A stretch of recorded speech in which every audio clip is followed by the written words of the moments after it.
All the participants are requested to switch off their videos and mute themselves. Queries from the participants will be taken at the end of the question and answer session. You can drop your questions in the chat box during the session. Kindly fill the feedback form, the link for which will be shared in the chat box towards the end of the session. We request your cooperation in conducting the session smoothly. 85% of one's success in the workplace is attributed to soft skills and only 15% to technical skills. On this note, good afternoon to one and all here. I, Diksha, core member of the student body of Placement Cell, welcome you all to this webinar on the topic Soft Skills for Corporate Success, organized by the Placement Cell, Shivaji College, University of Delhi. I again thank you all for being with us here today. As you all know that if you want to build a resume, we have to build our skills first. A skilled person is always more efficient than a person with just a degree in his hand. But what are the skills we should focus upon? Is it really important to be a bookworm if you want to gain those skills? To answer all the questions, Placement Cell has taken the initiative to organize this webinar.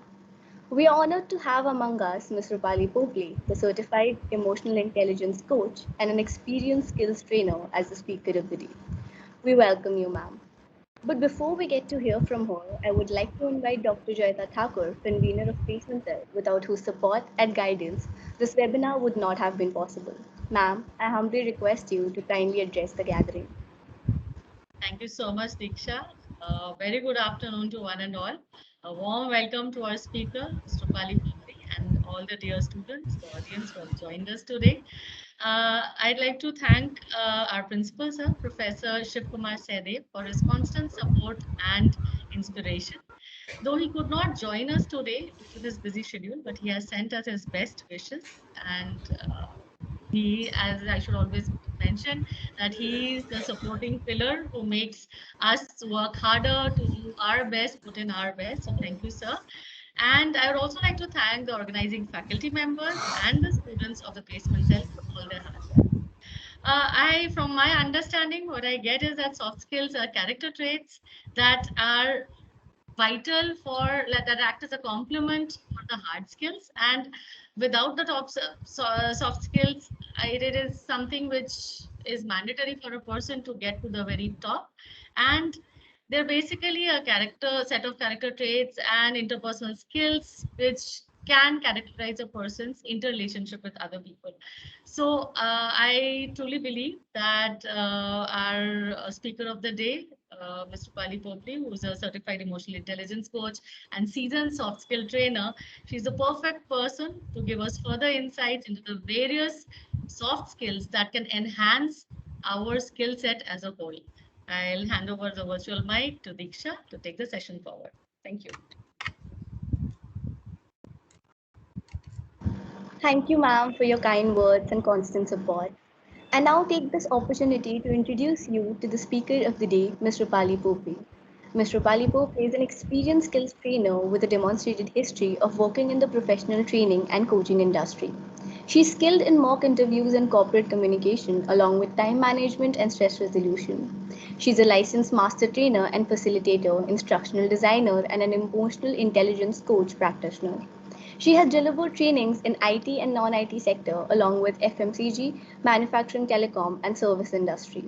Her multiple certifications combined with over 11 years of experience as a soft skills trainer make her sessions practical and extremely helpful.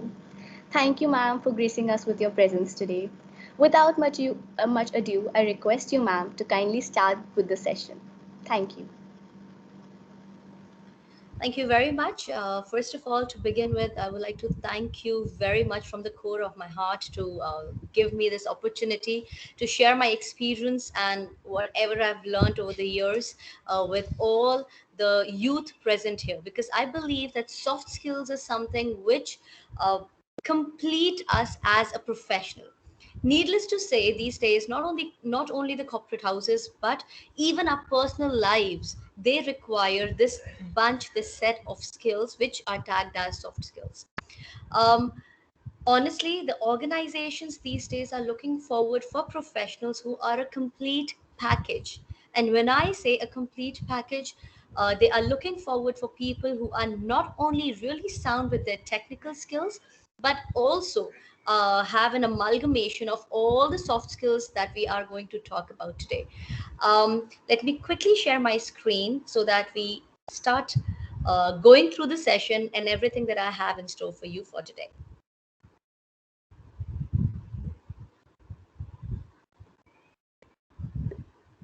All right. So this webinar, as said, is all about soft skills. What are soft skills? We are going to quickly explore with the passage of time. However, there is one thing that I would like to share with all of you. Soft skills, they are absolutely not related to the technical know-how that a person has. You gain knowledge about the process, you gain knowledge about how things are done, you gain knowledge about how different processes are done in an organization. And those skills are basically called your hard skills, the technical skills. Needless to say, these days, soft skills are being given a lot of importance in the corporates. What are they? First of all, absolutely non technical skills. So, now, one thing that I said just now, that these days corporates are giving a lot of importance, a lot of significance to complete packages, individuals who are a complete package, an amalgamation of soft skills and hard skills. We need to understand why is it happening. First of all, it is very easy, or I would say it is comparatively easy for organizations to train people on hard skills. It is easy for them to deliver training on how things are done in the organization, to deliver process knowledge, process information. But they cannot work upon an individual on his soft skills forte. They cannot help a person improve his personality. They cannot help a person improve his communication skills. They cannot help a person improve the way he interacts with people. And these changes do not happen overnight. And that is the reason, that is the basic reason. During your interviews itself, they start assessing your soft skills. Now, the best part is these days at the college level itself, or the educational institutions have started training people, have started training their students on soft skills, because these days we cannot deny that soft skills, their importance is at the boom. They actually define how you work. So, when we talk about the technical skills, the process information, the process knowledge, you get to know that fine, this particular thing is supposed to be done this way. But how you work, how you deal with people, how you interact with people, this cannot be taught to a person in a very short span of time. In fact, I cannot deny the fact that it takes decades for people to work on their soft skills. The most important thing is that you need to start assessing where do you lack. Remember one thing, there are some strengths in all of us. However, each one of us, we are moving towards perfection, which means there are certainly a lot many areas of improvements. So when I talk about the areas of improvement, you may be lacking in some of these soft skills. The first and the primary thing is you need to identify that area where you have to start working from. You cannot work in all the soft skills. Identify one, two, three, and start working from there. And what are these soft skills? What are the different skills that come under the umbrella of soft skills? We're going to explore them. Now, what are they? Typically, any skill that can be classified as a personality trait or habit, that can be tagged as a soft skill. How you behave at your workplace, what kind of an attitude do you have? It is not your aptitude, but your attitude that you carry at your workplace. This is nothing but your soft skills. Now, employers, as said, they look out for two types of skills majorly: interpersonal skills and communication skills. So, what are interpersonal skills and what are communication skills? Remember, soft skills, they have been given various names these days. It has been renamed, retagged as human skills. Why are they called human skills? Because they come into the picture while you're dealing with people. And remember, the only thing that differentiates us from machines our emotions, our feelings. And that is why soft skills are very significantly highlighting the emotional aspect of humans. So, one, they are known as human skills. They are also called, they are also tagged as people skills. As said, while you're dealing with people, these are the skills that come into play. And that is why they're also called people skills. Another name that has been given to soft skills is life skills. What do you mean by life skills? The skills which are required for you to deal with your daily problems, deal with the things that come across on a daily basis, they are known as life skills. So a part of soft skills is also tagged as life skills. Now, another thing that has to be kept in mind by all of us is they are transferable skills. Now, what do you mean by transferable skills? Well, the skills that can be used across different industries, across different careers, they are called transferable skills. For example, somebody who possesses good interpersonal skills, he's not going to leave it in one job, he's not going to leave in one career path, he's not going to drop out that skill in one organization, he's going to take it along with him to all the organizations that he goes to. So these skills, which I rightly call soft skills, they're transferable across careers and industries.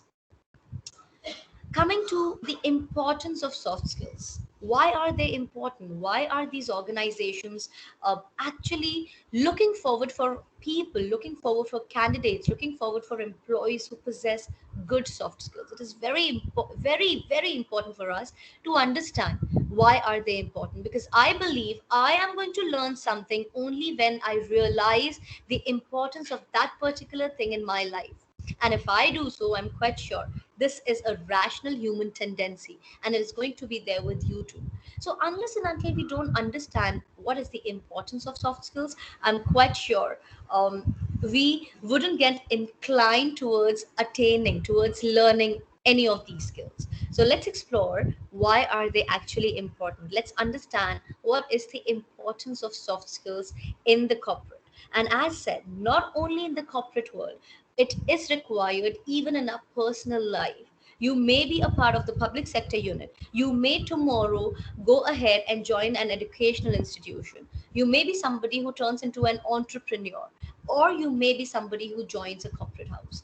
Wherever you go, the importance of soft skills cannot be denied. So, the first and the foremost thing, if you remember the last slide, I had mentioned it there that the corporates these days are looking out for skills like interpersonal and communication skills in the candidates that they want to hire for their organization. So, first and the foremost thing, one person who possesses good soft skills, that person knows how to handle interpersonal relations. Now, what do we understand by interpersonal relations? The relations that we build with anybody around us, maybe in the professional area or maybe in our personal life. Those relationships are well nurtured by people who possess good soft skills. The second one, the person who has good soft skills sets, that person ends up making good decisions, wise decisions, that too in a timely manner. So a person's decision making is also influenced by the kind of soft skill set that this person possesses. Very important, I think. Somebody who has good human skills, somebody who has good people skills, somebody who really knows how to handle relations, that is the one who knows how to communicate effectively. So, I think most of our day goes in communicating with people. And in case you know the importance of soft skills, in case you start striving, you start developing your soft skills, you are going to be somebody who would be an effective and impactful communicator. Then It helps us create a good impression on others. Now, when we talk about a good impression on others, I would like to share a very important and a very significant principle that I generally tell all my learners. So, there is a principle of 330 and 300 seconds.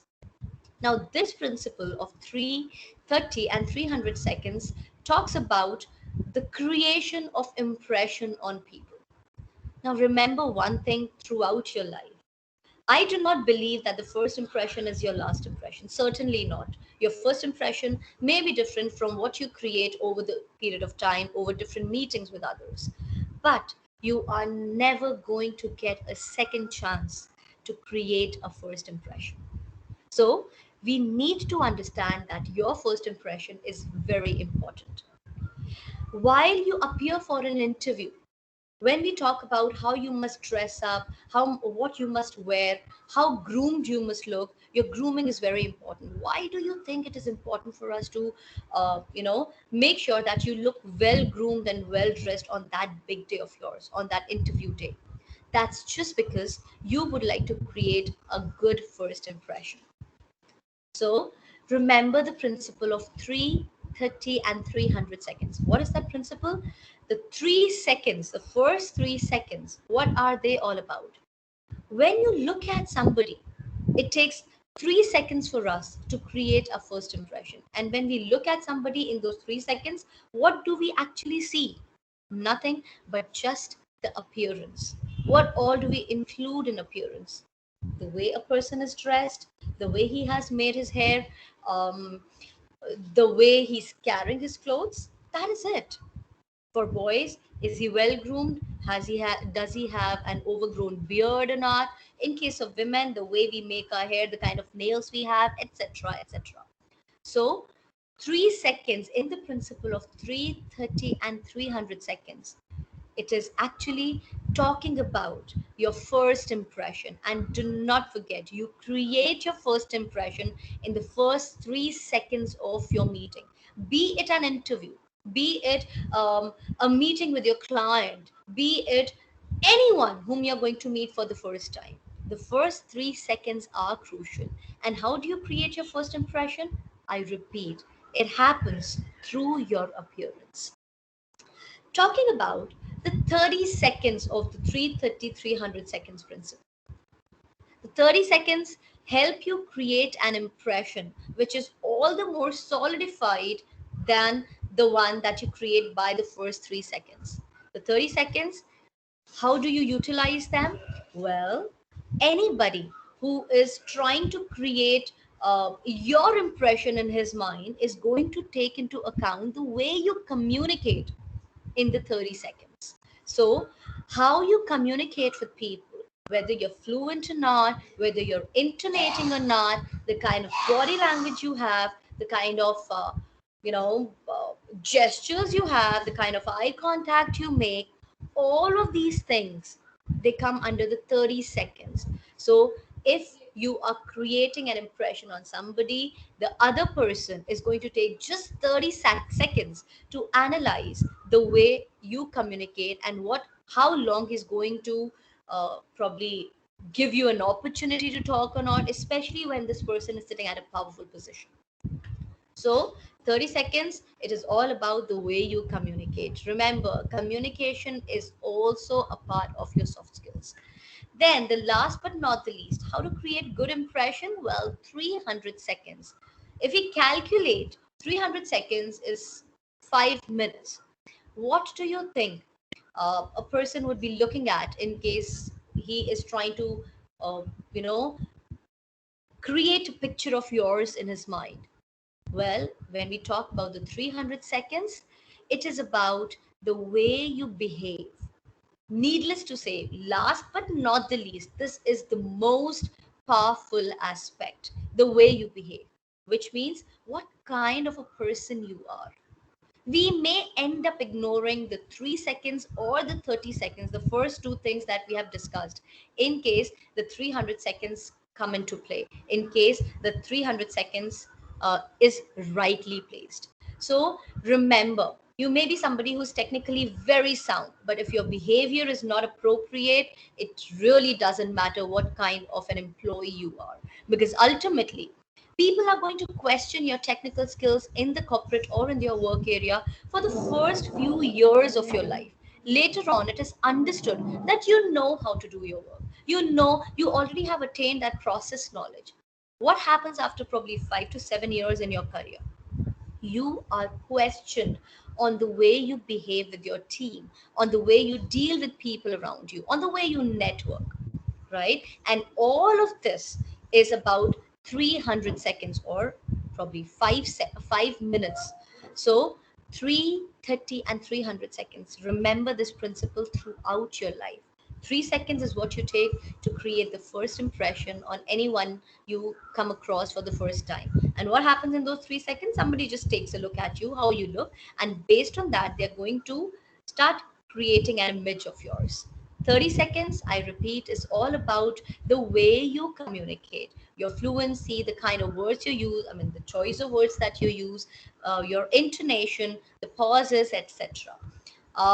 Next, 300 seconds, which is the most powerful, the way you behave, the kind of person you are, and how you deal with situations and people at your workplace.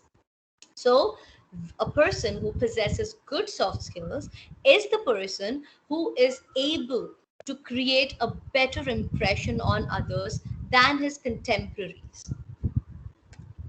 Well, it also helps you work well with others and achieve your personal goals. Somebody who possesses good soft skills is more approachable. Somebody who possesses good soft skills is someone who is more likable, who's more lovable, and people feel that there is some kind of an affinity in that person. So, and why primarily people feel that this person has some affinity? Simply because that person is more presentable, simply because that person seems to be more pleasing personality, more approachable, as said. So all of us, we need to focus on our soft skills. Why? Because ultimately you do not grow alone. Remember, corporate world is actually a battlefield. It's nothing to scare you, but that is the reality. In the battlefield called the corporates, um, you know, people are pulling you behind, and the only thing which will make them push you ahead in your journey called success, in your career path, is the only fact if they like you or they love you. And remember, people like you or they love you only when they feel connected to you. And how do you build connections? It is basically the kind of soft skills that you possess. So, this is all about the importance of soft skills. Now, I would like to name a few soft skills which are given a lot of significance in the corporates these days. And as said some time back, starting from the time of your interview, you are being assessed on the kind of soft skill set that you possess. Remember the 3 seconds rule of appearance? Uh, Starting from those 3 seconds, the interviewer starts judging you.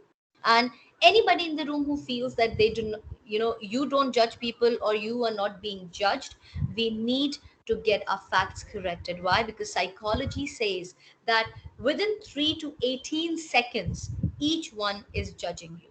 So it varies from people to people. So generally, they to generalize it, they have come up with a range of 3 to 18 seconds. So maximum a person takes to create an impression about you, to judge you, is 18 seconds, and minimum very short, just 3 seconds. So let's talk about what are the key soft skills. What are those major soft skills areas where we need to start working? But remember, you cannot work on all of them together. You need to assess, you need to identify which is that area you want to start with. And remember, these are the skills that you keep working on throughout your life. This journey never stops, it's an unending journey. Well, the first and the foremost, communication. So, communication skills, when we talk about these skills, we all know that I think on daily basis, most of the part of our day goes into communication. Remember, each one of us communicates in two ways. One is verbal communication, and the second one is non-verbal communication. Now, what is verbal communication? Well, I would really appreciate in case all of you sit with a pen and paper. I do not have too much descriptive slides. They are going to be just one word slides, and I'm going to talk more. So, in case you want to really learn and explore more, you'll have to have a pen and paper handy. Well, talking about communication, I said that there are two types of communication that we all indulge in, verbal and non-verbal. What is verbal communication? Verbal communication is something wherein we involve words. Now, what is happening right now? I am talking, and you can see some words written on my slides in front of you. Anywhere, any communication which involves words, that is verbal communication. So this is verbal communication. The other type of communication, which is all the more powerful, all the more influential, is non-verbal communication. And what is non-verbal communication? Any way which any process wherein we are communicating, any transaction that is taking place wherein we are communicating but we are not using words, that type of communication is called non-verbal communication. Now, when I say non-verbal communication, we have this gentleman called Albert Mehrabian. Albert Mehrabian came up with a wonderful communication model to explain the importance of verbal and non-verbal communication in our daily communication process.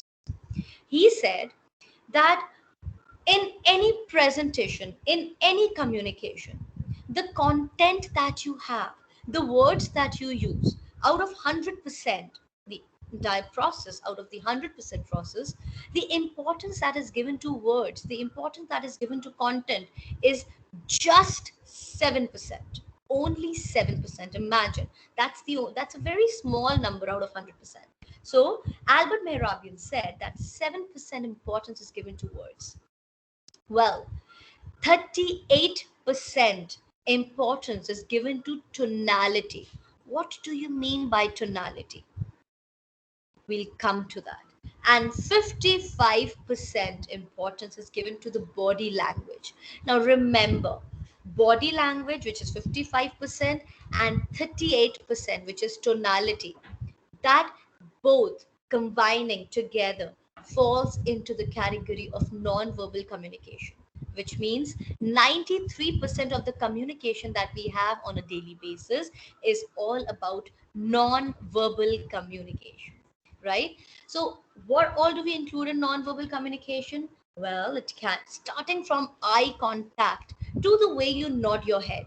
If I ask you guys, are you understanding what I'm saying? Either you're going to do this or you're going to do this. What is it?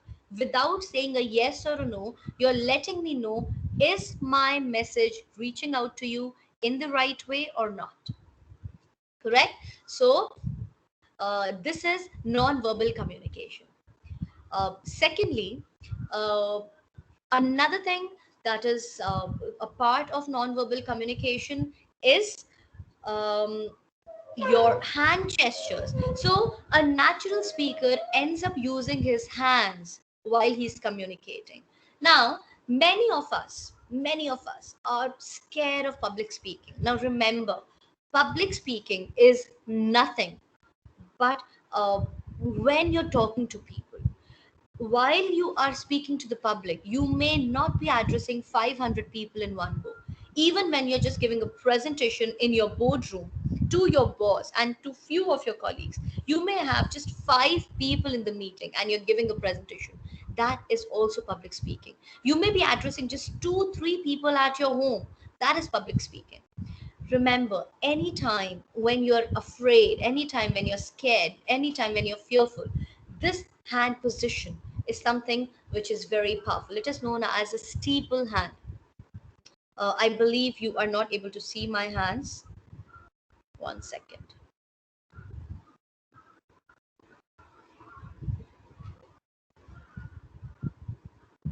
All right.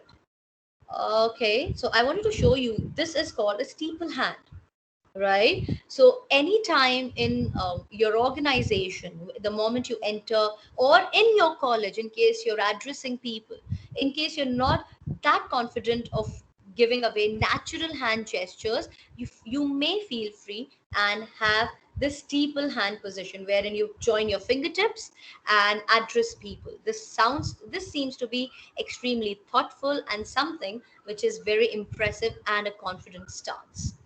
Let me quickly share my screen again. 1 second.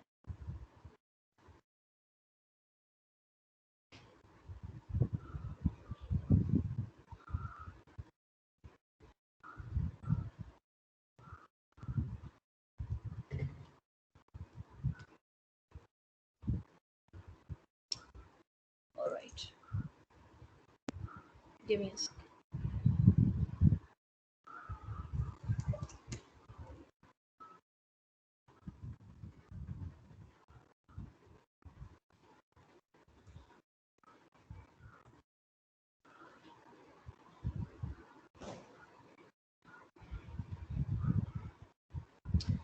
Can you all see my screen?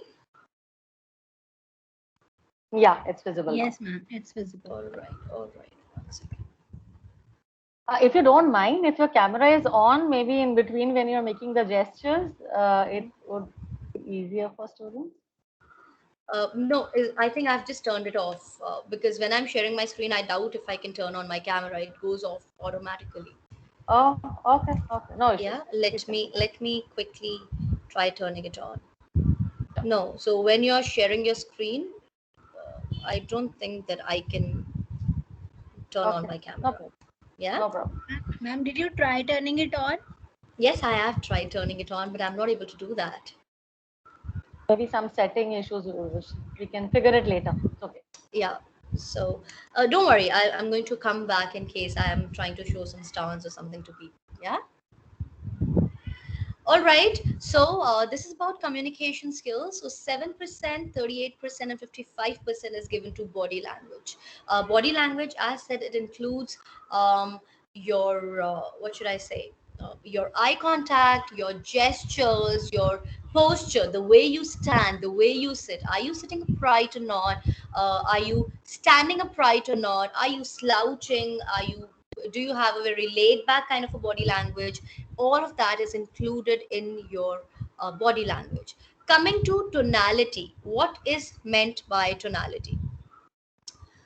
Tonality is all about the tone that you have.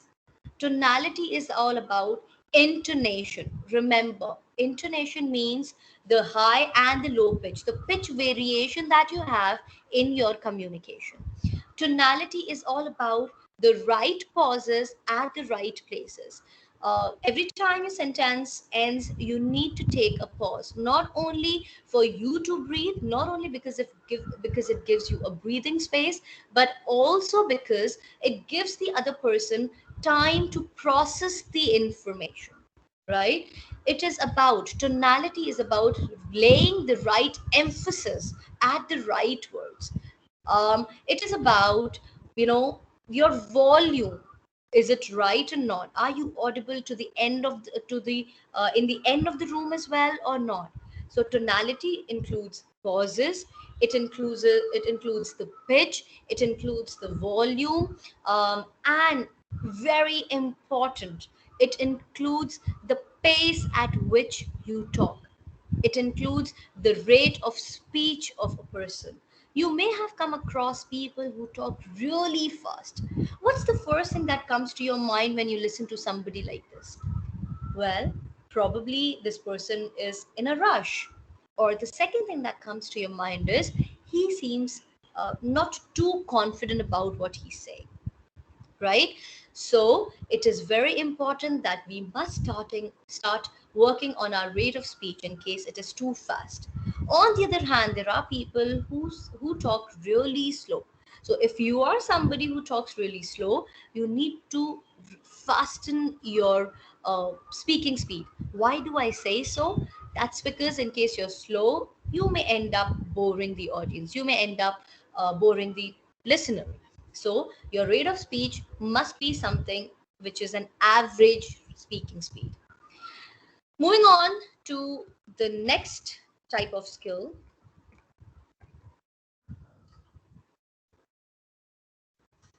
the work ethic. What is a work ethic? Simply the way you work at your workplace, the way you conduct yourself at the workplace. It is all about the moral values of a person.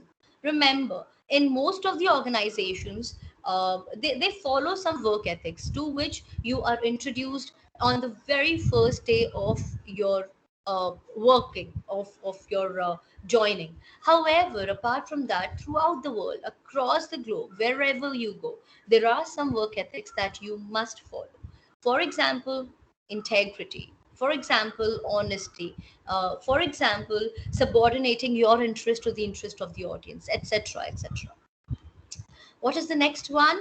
Teamwork, a very important soft skill. Now, when we talk about teamwork, remember, team itself is an acronym. When we say TEAM, T stands for together, E stands for everyone, A stands for achieves, M for more. So T means together everyone achieves more. Why do we say that together everyone achieves more? Because when you're working in a team, it produces a synergy effect. There you don't say 1 plus 1 is 2. What is the synergy effect? It means 1 plus 1 equals 11. It's not 1 plus 1 2. Okay, so teamwork is something that seems, it's quite difficult for some of us to work together in teams. Why? Because maybe somebody is independent, maybe somebody feels that he works better than others, maybe somebody feels that he wants the liberty of working or resolving things on his or her own. However, remember, in the end of the day, you are going to work together in teams. So you have to be open. First of all, you have to be understanding, and you need to empathize with people you're working with. Now, empathy is something which is easier said than done. What is empathy? We're going to explore in the end today. So, team, together, everyone achieves more. Do not forget this. Now, leadership qualities is also something that organizations are really looking forward to in their candidates. Why? Because it takes ages for people to develop these. Now, there are some individuals, there are some people who are born with these leadership qualities, but you cannot deny the fact that soft skills are those attributes that can be developed in case you want. I mean, if you have the will, you'll have the skill. It's in major organizations where people feel that they're failing. Remember, it's basically, if it is a skill issue, it can be fixed. But if it is a will issue, it can never be fixed. So it is important to understand, if you have the will, you can develop the skill. Soft skills are absolutely something which can be acquired. All you need to have is that will in place. What are leadership qualities? Well, leadership, remember, to possess leadership qualities, you may not be somebody who's sitting at the leadership position. You need to show up, you need to stand up, you need to be something, you need to be somebody who loves to work with people together. Remember, leaders are those people who have the ability to inspire others. What are the leadership qualities that we are referring to? Well, you must be somebody who uh, acts as a role model. You may be somebody who knows the way, shows the way, and goes the way. You must be somebody who persuades people, who understands people, and who's willing to work for the betterment of people, of course, along with your own betterment. Because wherever we go, I think it is always me first. But you don't have to focus just on yourself, but you have to focus on the people around you as well.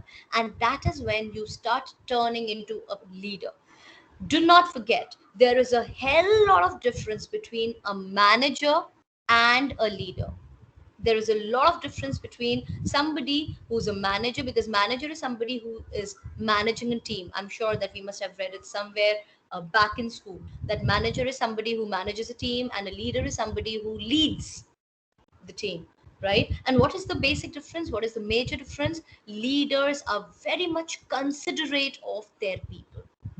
How do you become considerate of people? When you empathize with them. So, as said, we are going to explore what is empathy. Then we come on to time management. What do we mean by time management? Now, these days, there is a word that we come across n number of times: smart work. I would like to understand, do we really understand in the group that is present there the meaning of smart working? It is a question which is open to all of you. Can anyone in the room tell me what is smart work? Uh, what does smart work actually mean? Well, can they unmute themselves? The audience? As of now, actually, they've been kept on mute. Dhairya? Mm, no problem. Let me continue in that case. Well, there is a word called smart work, and there is another term called hard work. Remember, whatever the era is, whatever the times are, we may fall into any generation. There can never be a substitute to hard work. Even smart work includes hard work. You cannot be a good employee, you cannot be a successful professional unless and until you are a hard worker. But the major difference between a smart worker and a hard worker is time management. A smart worker is someone who does work hard, but he manages his time really well. And when we talk about time management, there are 4 Ds that come into account. Just 4 Ds. In case you understand the concept of 4 Ds, D as in Denmark, if you understand the concept of 4 Ds, I think time management is something which each one of us can do. And what do you mean by these 4 Ds? Well, in an organization, every time I train people on time management, I keep telling them that go by the 4 Ds in life. The first D stands for do. Second D stands for delegate. Third D stands for, defer. And the fourth D stands for delete. Do, delegate, defer, delete. Do, delegate, defer, delete. Now, how do we go on with these 4 Ds? One second. So, how do we go on with these 4 Ds? Well, these 4 Ds that I'm talking about here is do, delegate, defer, delete. And any task that you take up for yourself, be it you as a student or you may be a professional tomorrow, throughout your life, this law, this rule, this principle is applicable. All the tasks that you choose for yourself, all the tasks that are assigned to you, or all those things that you wish to do, all of them, they can be segregated into 4 quadrants, into 4 areas, depending upon the urgency or the importance of that task. In case the task that you are referring to, in case the task that you are considering, that task is urgent as well as important, that is something that you must do right away. So D stand the first D, which is do, it is for those tasks which are both urgent and important. The second D, delegate, things which are urgent but not important. You may be coming across a lot of things in your daily life, in your daily routine, wherein there are tasks which require urgency, which require your urgent attention, but they are not really important. What you have to do is you have to assign it to somebody else, you have to pass it on. And the same thing is applicable in the corporate as well. You all have to do is give it to someone else who's responsible enough to complete it. The same has to be done at your home. The same has to be done in your personal life as well. So, the things that are urgent but not important, those are the things that are to be delegated. They are to be done by somebody else. Why not you? Because you are engaged with the things that are urgent as well as important. The third D refers to defer.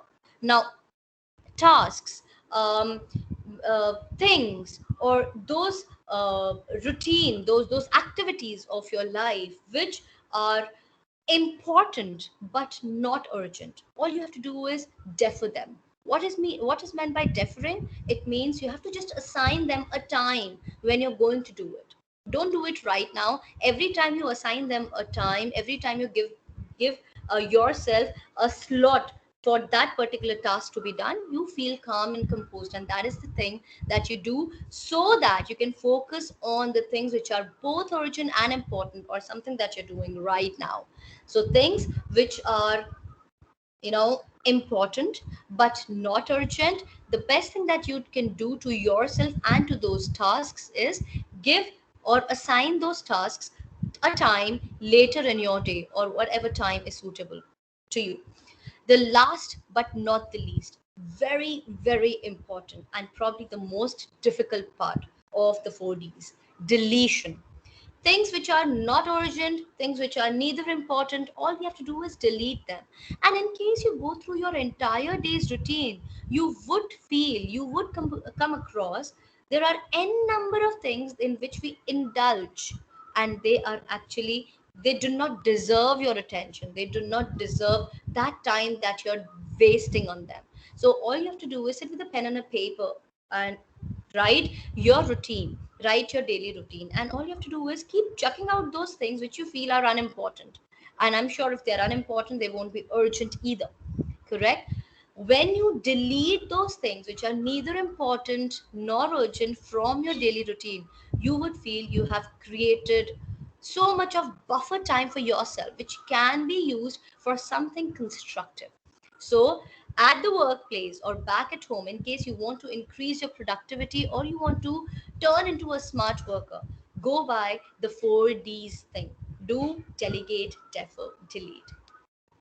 Quickly moving on to the next key skill that organizations look forward to. Let me share my screen, and there we go. All right. The next skill is decision making. Now, if you remember, some time back we talked about people who possess good soft skills. They are good decision makers. Why are they good decision makers? Because, first of all, they make effective decisions in a timely manner. Two things: right decisions in a timely manner. Secondly, they also get the right advices from people around them. When do you think people are going to give you a right advice? When do you think that people are not going to mislead you? That happens only when people love you. And if you remember, some time back I told you that somebody who possesses good soft skills is more liked and more loved by people.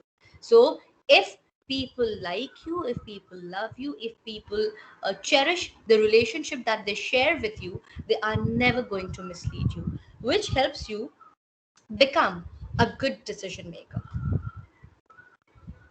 The next thing is conflict management. Now, remember, what is a conflict? Well, simply put, it is nothing but a disagreement. You don't have to have a sword in hand to fight conflicts. Conflicts generally arise because there is a disagreement in opinions. And this happens quite often at your workplace. This happens quite often at your home as well. But many a times we become very rigid and we do not want to manage or resolve conflicts. A better word there is conflict resolution.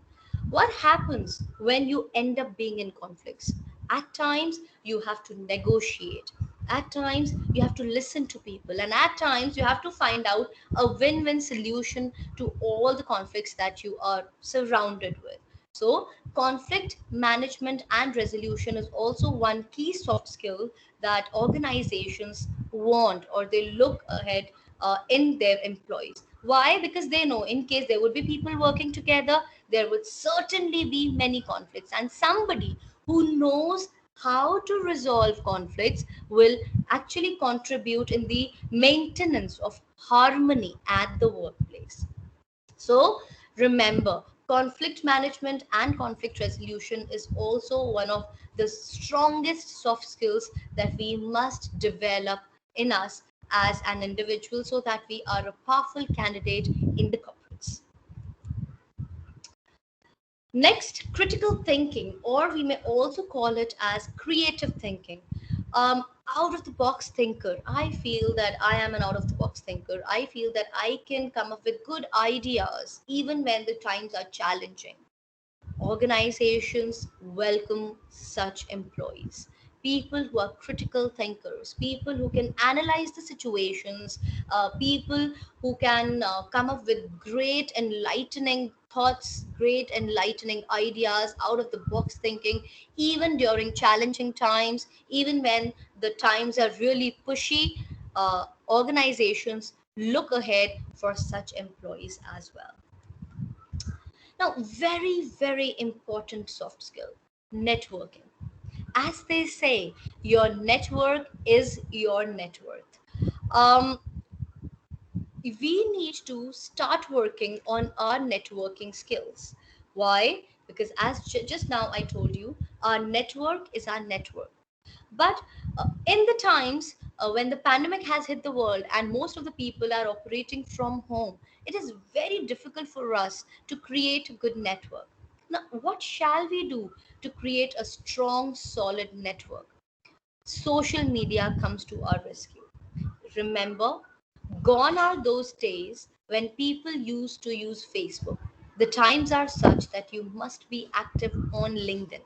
And the beauty of network is such that it gets activated as and when required. You may not be in touch with all those thousands of people who are there as a connection on LinkedIn.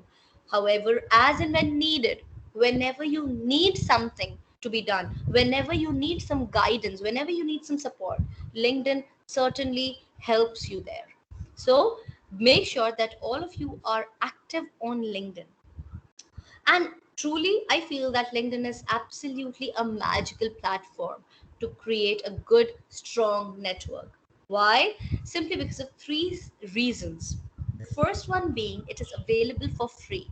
So, why not start reaping benefits out of this social media network, social media platform, which is available to us to create a very strong network? It's available for free. Start using it. So, first thing, it is free.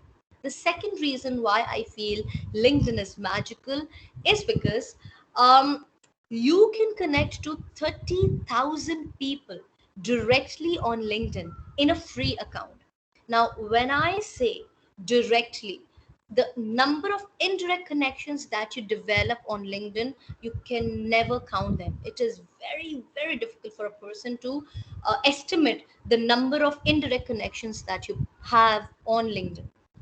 Why do I say so? Or who are the people who are in direct connections to me on LinkedIn? Every time you go on LinkedIn and you see somebody's profile, you would find a number written there. It may be first, it may be second, it may be third. So the number, if the number says first, that person is there as a connection in your profile. That person is directly connected to you. However, in case you see second, that person has somebody, you have a mutual connection with that person.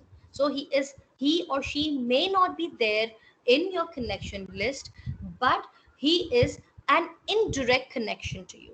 So every time you like or share somebody's post, that reaches to your direct connections.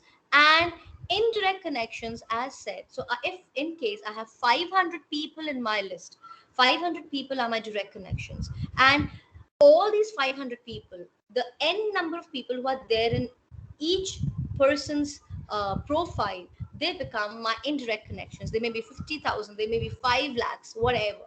So you can't even count how many indirect connections you have on LinkedIn. So start using LinkedIn because, as said, it's a very, very powerful tool. The third reason why I say LinkedIn is a very strong social media platform to network, because 95% people across the globe who are professionally active and are associated with the corporates are available on LinkedIn. Three reasons, I repeat: it is available for free. Secondly, you can connect to 30,000 people on LinkedIn in a free account directly. And the third reason, 95% people across the globe, we have broken those chains which are actually keeping us within our geographical boundaries. So I am talking about being global. I'm talking about going global. You 95% people across the globe who are professionally active and are involved in the corporates are there on LinkedIn. So you must not only focus on the people who belong to your fraternity or who are your contemporaries, but also start getting connected to people who are sitting at good, powerful, influential positions in the corporates. And that is how you start developing a strong, powerful network. Moving ahead to the next skill.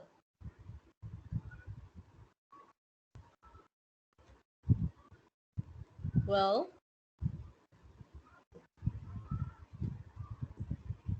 last but not the least, my favorite skill, emotional intelligence. What is emotional intelligence? Something which people take decades to develop. What is emotional intelligence? Um, there was a study that was done, and that study revealed that the success quotient of a person, which is how successful a person is going to be in his career, that depends upon two things. One, IQ. Second, EQ. EQ means emotional quotient. EQ means emotional intelligence. So the success of a person depends upon two factors: IQ plus EQ. Surprisingly, the study revealed that how successful a person is going to be in his career, that depends upon his IQ for only 20%. What is IQ? IQ means your intelligence quotient. IQ means how logical you are in life. IQ means how well you apply logic in life, how well you apply logic in situations. And what is EQ? EQ coming back to what kind of a person you are. EQ coming back to what kind of relations you develop. Coming to EQ, what kind of rapport do you build with people. Coming to EQ, it is all about how well you manage your emotions, whether you respond in situations or you react in situations. We must all have heard, you must not react, but you must always respond in situations. You must always respond to situations. What is the difference between reaction and response? The only difference between somebody who responds and somebody who reacts is the difference in the emotional quotient of that person. Well, somebody who is emotionally intelligent knows how to calm himself down, how to main his, how to, maintain his calmness, how to maintain his temperament, how to maintain his cool, even when others are triggering you, others are triggers for you, others are trying to push your hot buttons. And there was another study, done on emotional intelligence. And that particular study, that study of emotional intelligence, revealed that somebody who works on his emotional intelligence, somebody who feels like working and has increased his EQ by one single unit, this one single unit leads to an increment of $1,800 in one's salary, which means every unit that you work upon on your EQ, every unit that you increase in your EQ, it leads to an increment of $1,800 in your salary. Another study around emotional intelligence, it revealed that somebody who has a higher EQ than his contemporary ends up uh, earning at least $70,000 than his contemporary, which means there is a candidate A and there is another candidate B. They have the same kind of an experience, they have the same kind of a work profile, they have the same kind of exposure, they have same kind of education, but there lies a difference in their EQ. So the one which is A, maybe, who has a higher EQ, is earning at least $70,000 more than B or the second candidate. Now, $70,000 you multiply it by 73.15, that is the USD rate, and you can convert it into INR and can see very well what is the basic difference between A and B and their earnings. So, emotional intelligence, remember, it is all about managing yourself when the times are tough, managing yourself when the people are trying to push your hot buttons.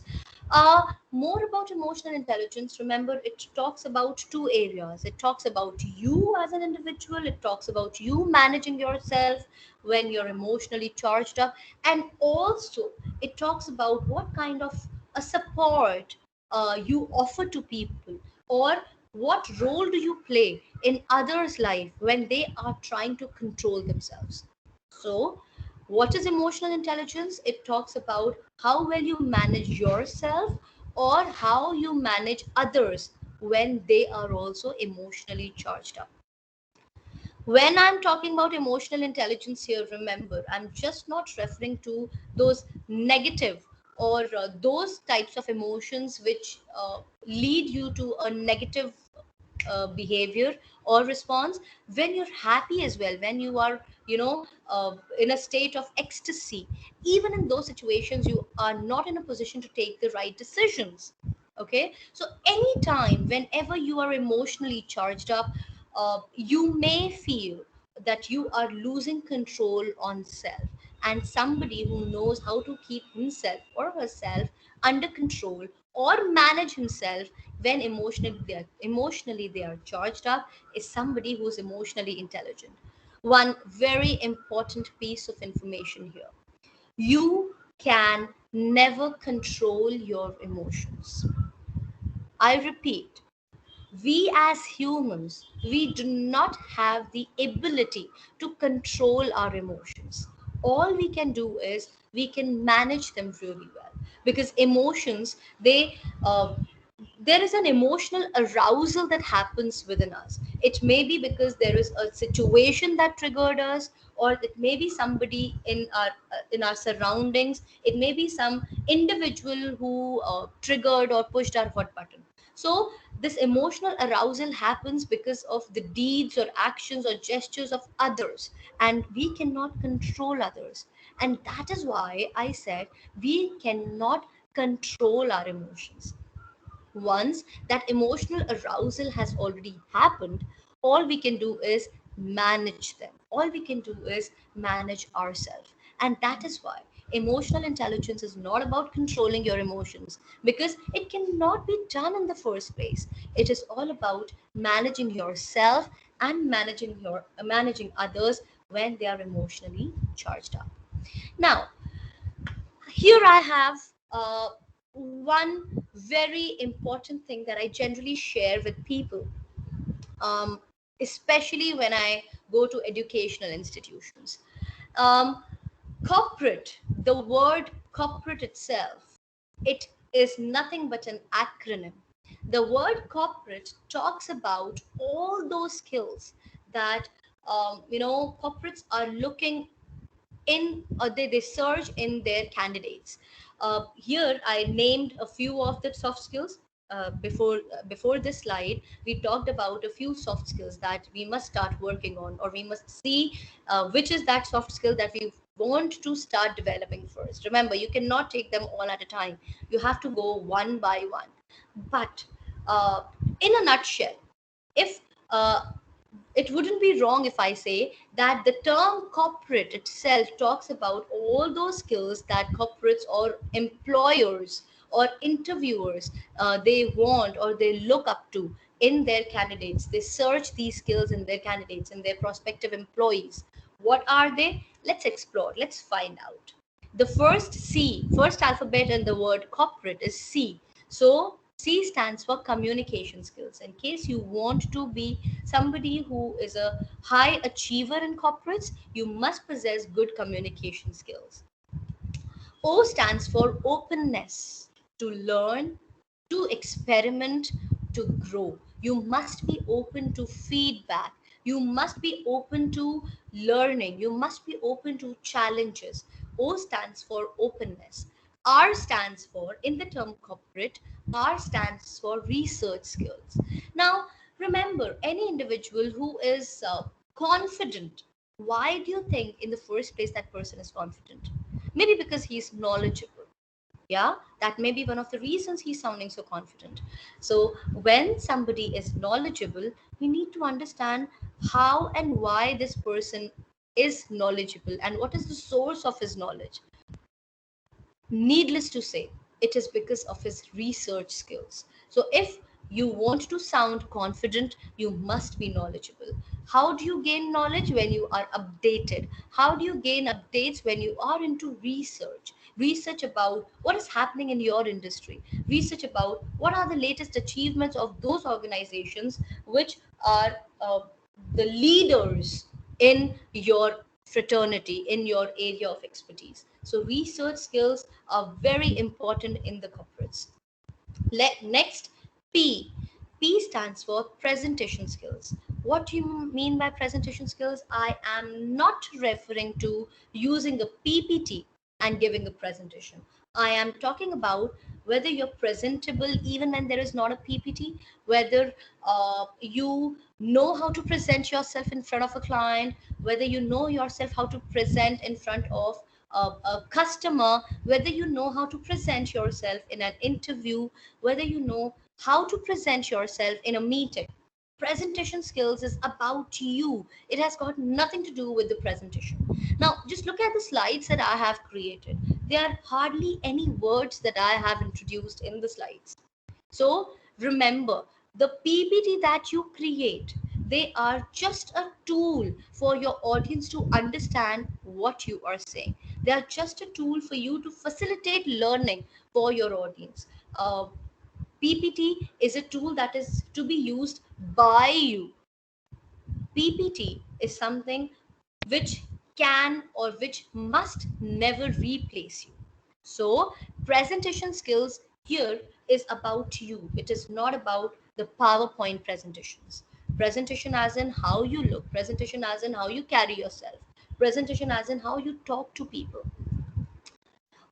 Another O after P, it is ownership. Ownership of your ideas, ownership of your deeds, ownership of your actions, ownership. And when do you think we take the ownership of what we have done? When we are confident, when we follow the ethics, when we feel that morally what we have done is absolutely correct.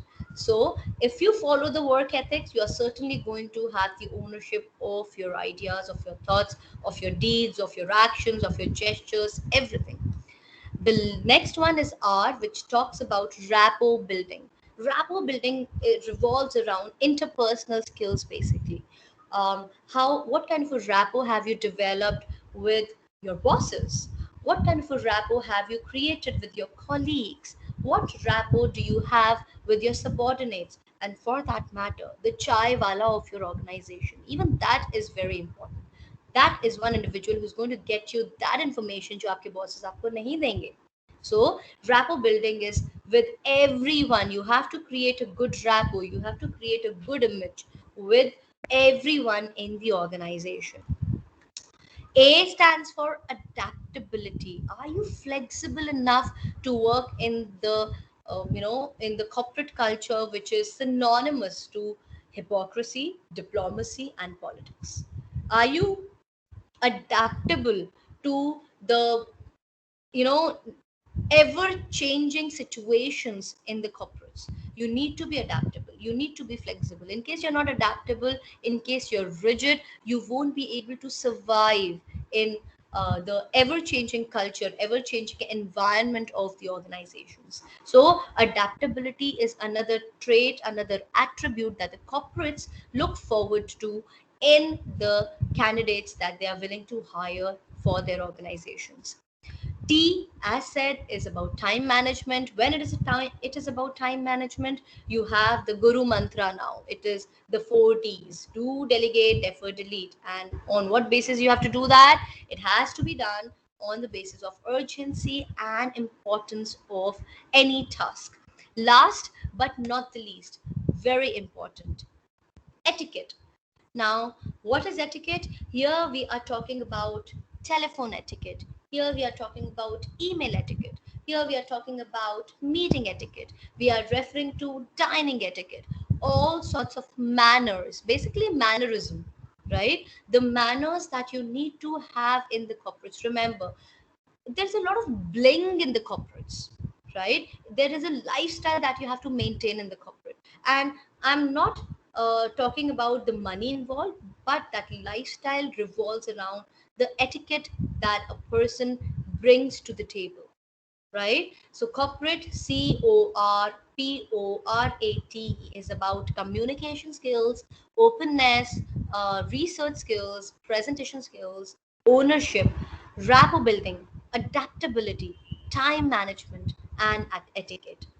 Well, this was about soft skills. Now, I would like to open the forum for any questions in case you have for me. Let me quickly stop sharing my screen so that I can turn on my camera.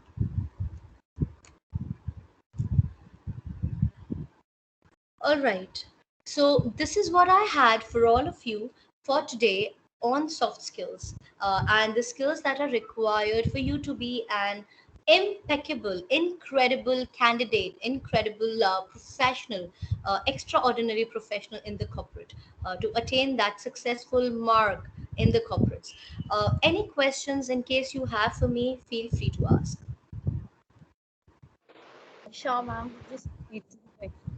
First off, thank you so much, ma'am. I'm sure that this webinar would have helped many students in the right direction, and everyone must have gained an ample amount of knowledge from this webinar.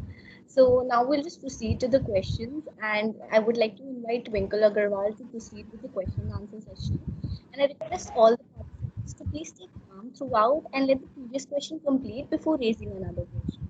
So I'll pass over the hosting to you, Twinkle. Please take it away.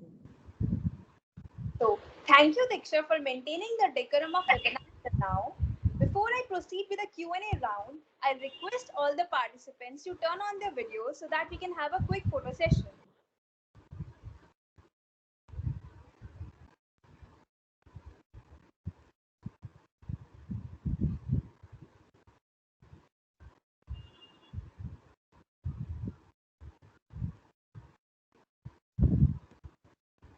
Come on, everyone, don't be shy.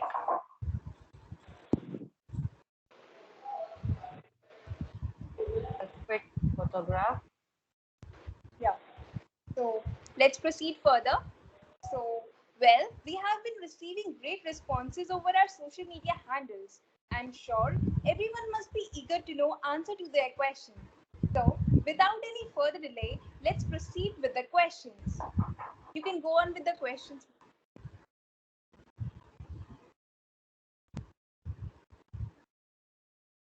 Yeah. So the first question that we have is how to use soft skills when you don't know how to answer a question. Can you repeat the question, Twinkle? Yes, ma'am. Ma'am, how to use your soft skills when you don't know the answer to a question in an interview? Okay. So when you do not know the answer to the question that has been put to you in an interview, the best thing is not to beat around the bush. Maintain your calm and remember, nobody knows everything. Each one of us come across questions in interviews to which we do not have answers.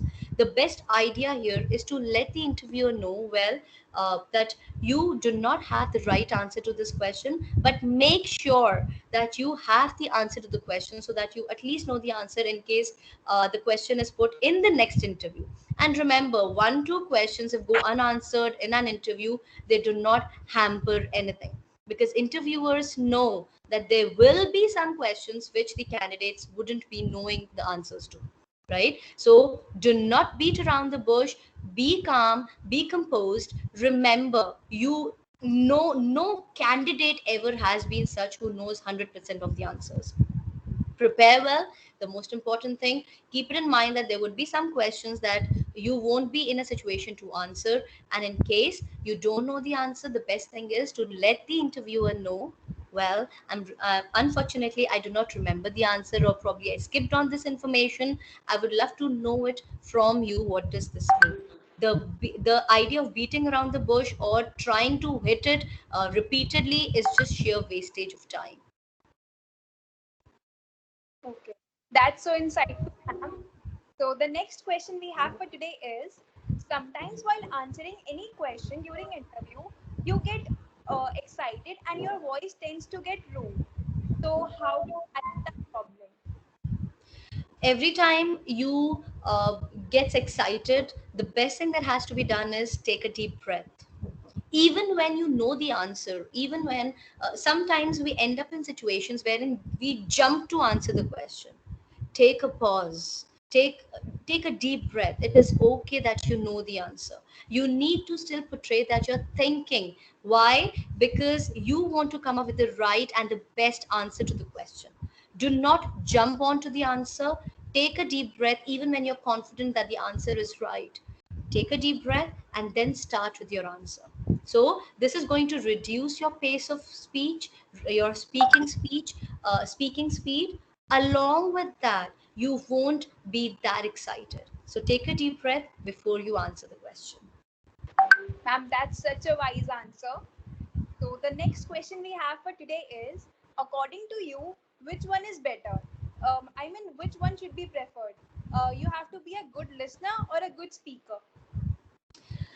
Both of them are equally important. In case you are a good listener, you are adding more to the pool of knowledge and wisdom that you already have. In case we talk about our great epics, Bhagavad Gita, in case we talk about Guru Granth Sahib, we talk about this thing, the Bible, किसी भी किताब को अगर हम उठाएं, किसी भी religious book को हम उठाएं, उसके अंदर ये कहा गया है that you must be a good listener. Why? Because every time you're talking, you're just repeating yourself.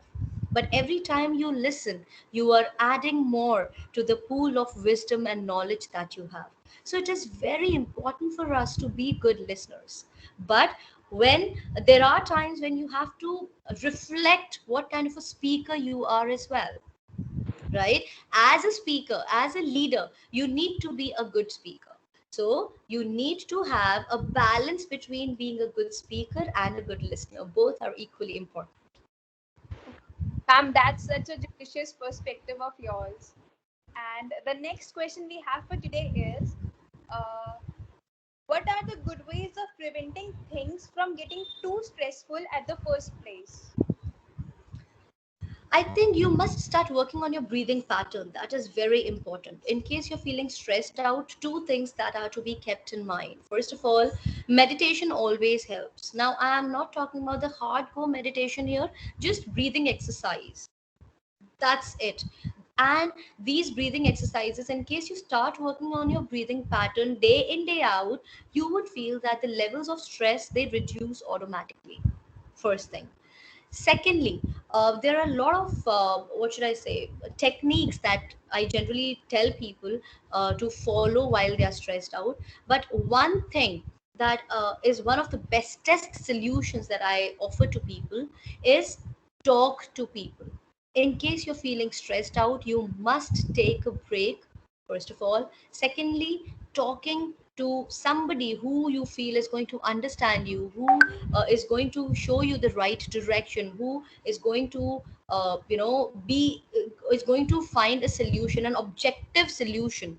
uh, you must talk to somebody like that. Why do I say so? Because what is stress? Remember, 95% of the stress that we feel, that we undergo, that we feel we are facing, it is self generated. Nobody around us comes to us and says, ले तेरे को ये मैंने बोल दिया, दिल पे लगा के बैठ जा. What we do is we actually start taking things too seriously, right? And imagine if I just shut you in a room wherein there is no window and the door is also shut and there is no light, there is no ventilation. How would you feel? You're going to feel choked, right? The same thing happens when we feel stressed out and we do not talk to people. We feel choked from within. It is very important to vent it out. How do you vent it out? You talk to people and it acts as a source of ventilation. So when you feel too stressed out, breathing is important. Taking a break is important. You may go out for some walk in fresh air, or talking to somebody helps very much. Ma'am, these are some of the great suggestions that you have provided. And the next question we have for today is, so how to deal with the problems of lack of confidence? Lack of confidence in what? I would like to have more information. And lack of confidence in what? In everyday situations, while talking, where? are we talking about? Ma'am, basically in everyday situations, as in interviews or in public speaking or in any kind of situation where you feel lack of confidence in yourself. There's only one mantra to it: practice, practice, and practice. Every time you sit for an interview, even when you have a job, remember, keep sitting for multiple interviews, because each interview teaches you a lot of things. You may undergo n number of mock interviews, but uh, one interview with an organization teaches you 10,000 new things. The more number of interviews you appear for, the more confident you're going to get in the end of the day. First of all, talking about public speaking, practice, practice, practice, and practice. Nothing more, nothing less. And you are going to feel, with the passage of time, with the more practice that you indulge in, you are shaping up into a more confident individual. Yes, thank you so much, ma'am. That's a wise direction. And I think we are done with all the questions for today. And thank you, ma'am. Thank you so much for answering all the questions with so much of patience. And if anyone is left for today, please mention your questions in the feedback form. We will definitely get back to you.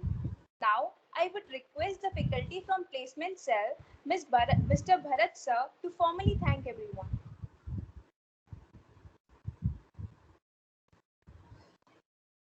Hello, everyone. It is such an honor for me to get the opportunity to thank you, ma'am, Miss Rupali Popli. On the behalf of the placement cell, Shivaji College, our students, faculty, organizing team, I would like to express my gratitude to you, ma'am, for your presence and contribution to make this webinar a great success. Thank you for taking out time from your busy schedule to grace the event. Thank you for disseminating your wisdom with us. I have complete faith, ma'am, that with your guidance that our students have received today, that they will get benefited in their personal as well as in their professional life. So thank you so much. Also, I must thank our principal sir, Professor Shiv Kumar Sahdev, our placement cell committee convener, Dr. Joyita Thakur, President Dhairya Nagpal, our organizing team members, Ms. Urvashi Sahitya and Ms. Shruti Goyal, and also our volunteers, our students. I mean, for working hard for the last few days, and it's because of them that we were able to conduct this successful webinar. So in the end, I just wish everyone success, happiness, and a good health. So thank you so much, everyone. Thank you, ma'am. Thank you so much, sir. Thank you so much for addressing. Now, at the end, we are sharing a feedback form with you all, and everyone is requested to fill it. For more such sessions, stay connected to our Instagram and Facebook page. Thank you for joining us today, and we hope to see you again. Till then, stay home, stay safe.